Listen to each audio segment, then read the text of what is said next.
მას აქვს ორი არჩევანი. პირველი, რომ ამაში დაადანაშაულოს თავისი მშობლები, რაც ბავშვი კიდევ უფრო მეტ შფოთვას მოიტანს, იმიტომ რომ თუ მან გააცნობიერა ის, რომ მისი დამცველები თავად არიან უსუსურები, უგუნურები, არ ვიცი მე ვთქვათ, უგულოები და ასე შემდეგ, ნებისმიერი ეპითეტი შეიძლება გამოვიყენოთ, მაშინ ის ძალიან დიდი საფრთხის, უკვე სისტემური საფრთხის წინაშე დგას.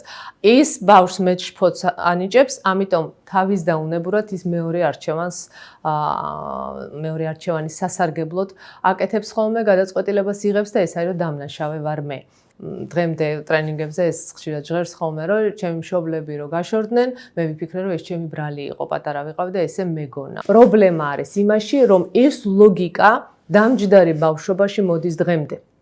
და სწორედ ეს არის დამღები. ეს არის სცენარები დაწერილი ბავშვობაში, რომელიც აი ესეთი მართლა ჩვახვეული ფირფიტასავი დღემდე მუშაობს და დღემდე უკვე ესეთ რაღაცა საკმაოდ სერიოზულ ზარალს გვაყენებს ხოლმე. ამებზე მუშაობთ ბავშვობის დამღებზე, ასე რომ ვიფიქროთ ამ ყველაფერზე, გავაცნობიეროთ და შემოგვიერთდით, შეგვიძლია ერთადაც ვიმუშაოთ.